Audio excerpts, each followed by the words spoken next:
put them in a small location and put my air conditioner on. So I will put them in the bathroom.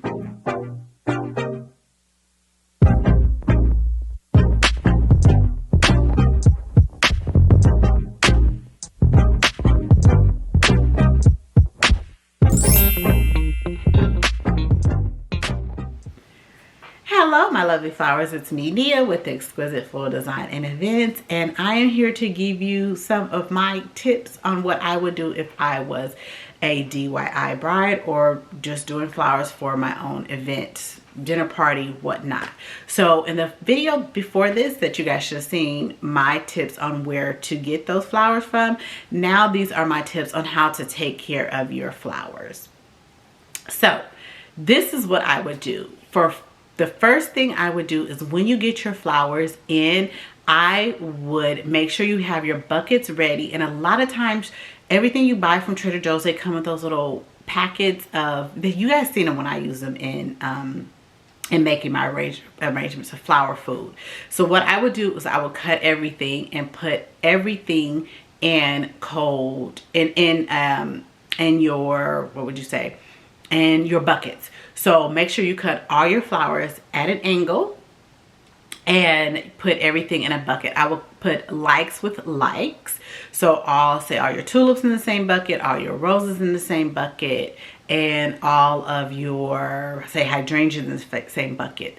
I would also remove the leaves. So that is the number one thing that a lot of times will mold or will make your flowers get moldy or will not, are the leaves. So make sure to clean all the leaves off. I mean, sometimes we do keep a few leaves on, like with me with the hydrangeas, I do keep some of the leaves on them. But a lot of times the leaves are what suck up a lot of the water. So first you cut them, put the food in it, put all your likes with likes, and then we're going to put them in the buckets. Second, or this is third thing I would do is I would put them in a small location and put my air conditioner on. So I will put them in the bathroom. That would just be my space, and then I will turn my air conditioner on.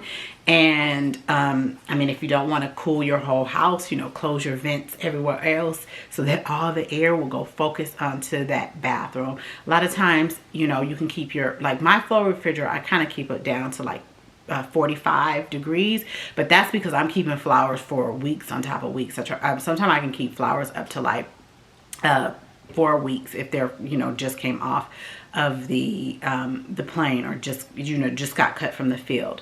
So if you keep your, you know, air down to 60 degrees, keep them in your bathroom until you get them together, then that's what I would do. I probably wouldn't get them as about 2 to 3 days before you need your flowers. So then I would say if I'm doing flowers for like my bouquet or boutonnieres or for my girls, I would do them the day before, and I would clean my refrigerator out. Clean your refrigerator out of everything, because a lot of times the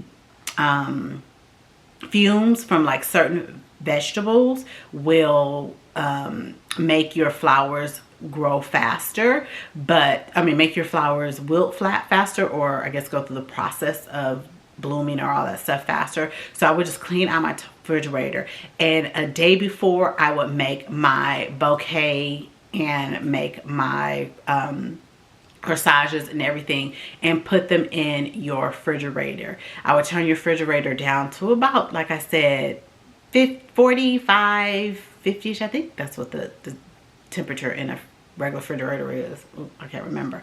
But yeah, I would do that.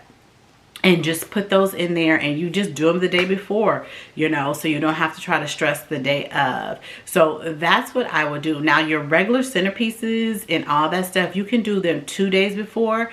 I would just keep them, make sure you change out the water every day, and just keep them in your bathroom so that they can stay nice and cold. So that is my tip for what I would do if I were doing my own flowers for my event. I hope you guys enjoyed this video. Don't forget to like and subscribe, and I'll see you next time. Bye.